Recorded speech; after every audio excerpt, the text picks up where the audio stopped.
my first season didn't end the way that I wanted it to. So I can kind of walk you through what happened and then walk through a recap of the season, how it went, things like that.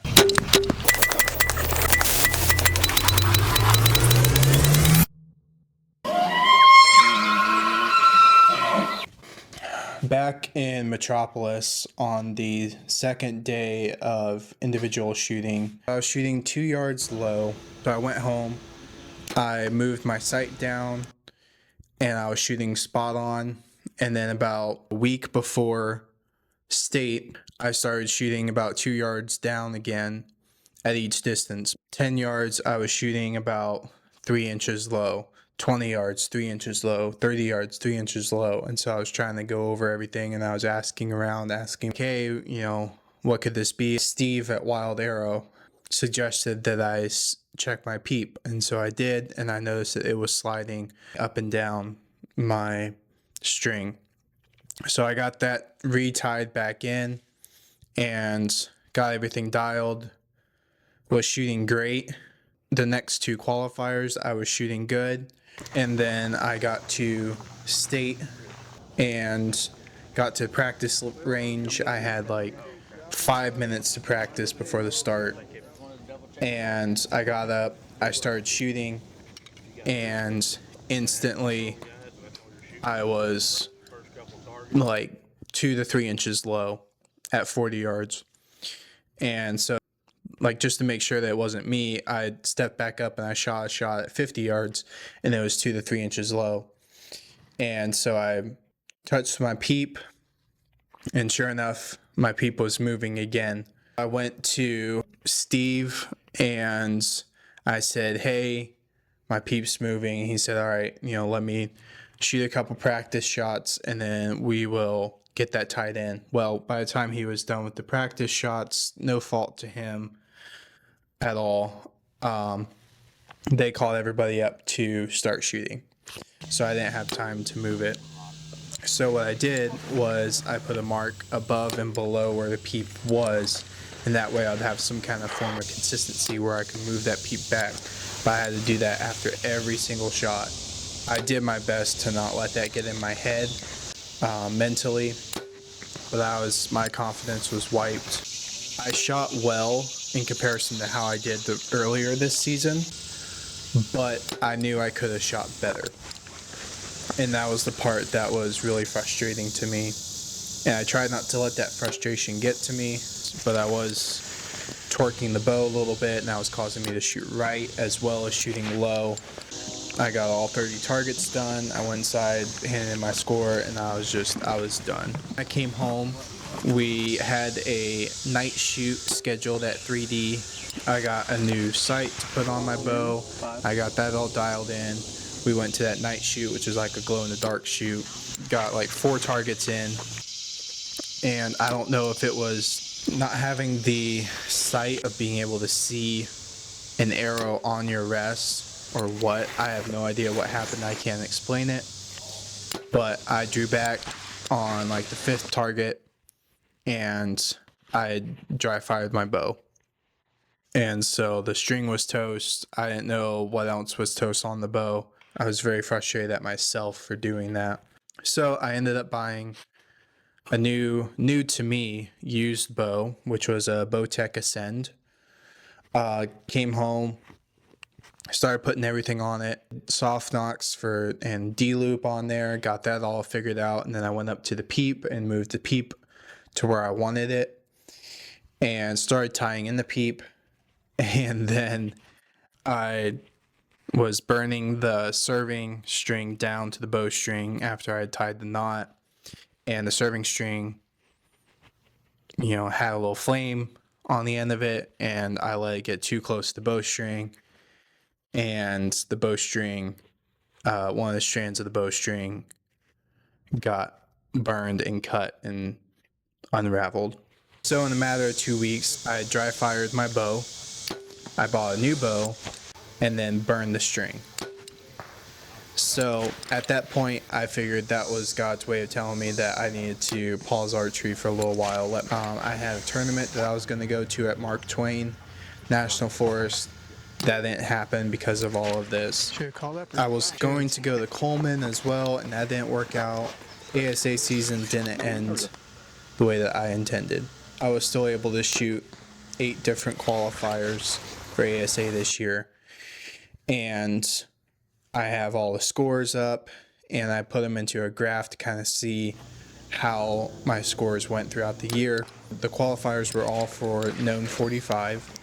And if you notice at the end, I have a 188 and a 180, and those 2 qualifiers were directly after Metropolis. I did 2 major things after Metropolis that I believe made my scores go from 150s, 160s to 180s. Those 2 things were I switched from a thumb button to a hinge, because I've struggled with target panic all of my archery life.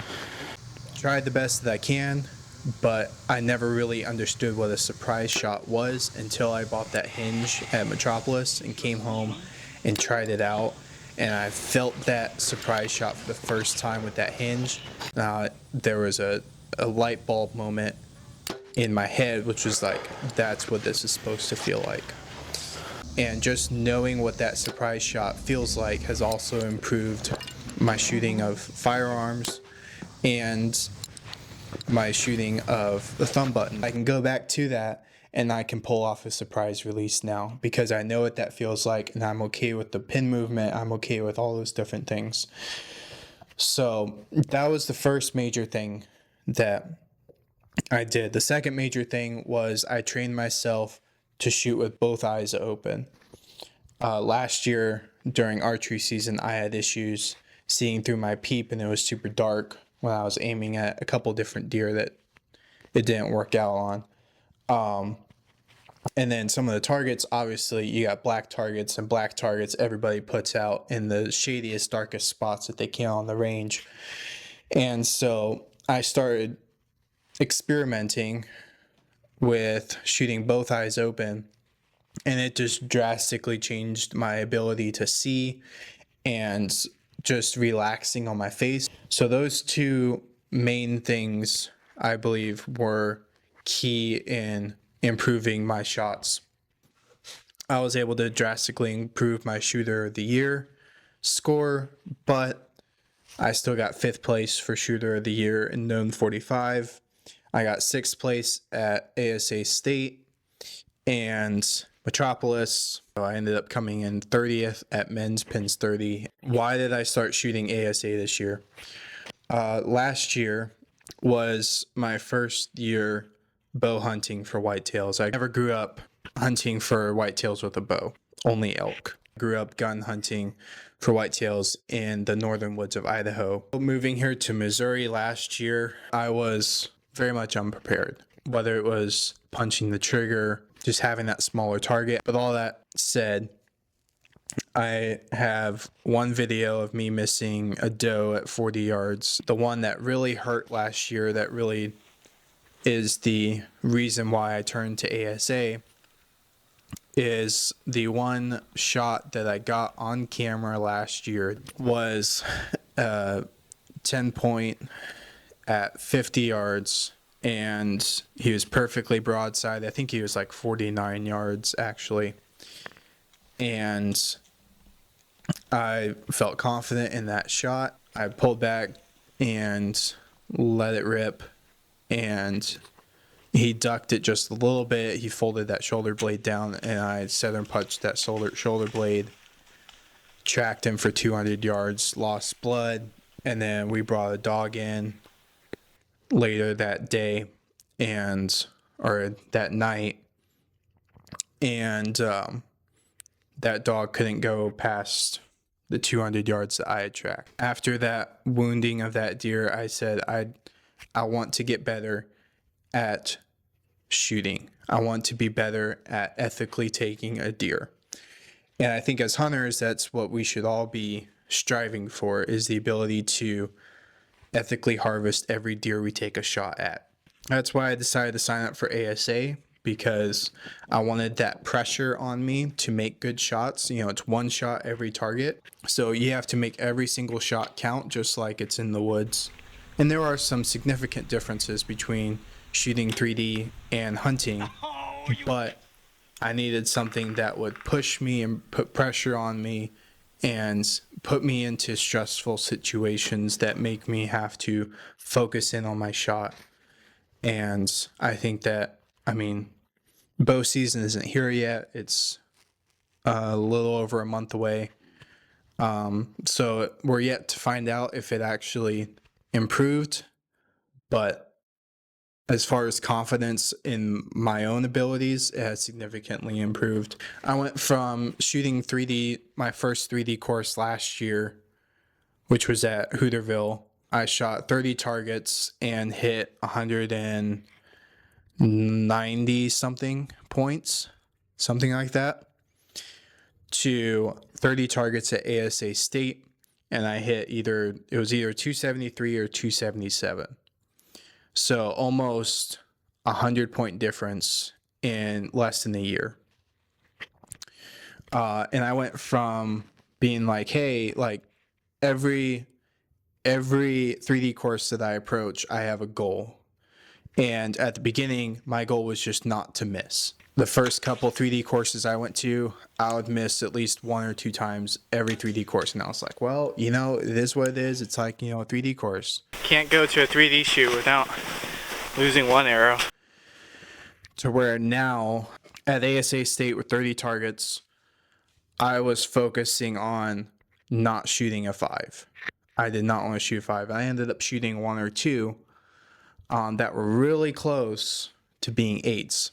Just having that confidence being built up was a huge deal. In addition to that, I met some amazing people this year. Super thankful for this first ASA season. Next year, I'm going full force. I'm going to be looking into getting into indoor archery, getting into like Vegas 3 spot, getting in the field.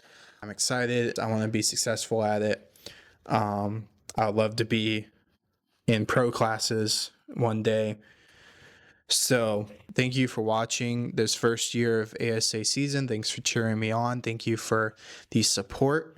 I really appreciate it. If nothing else, it's a way for me to record things so that in the future I can look back and see and change things or know what I did in the past. So hopefully it's also helpful to you guys. A lot of exciting things coming. Thanks for watching.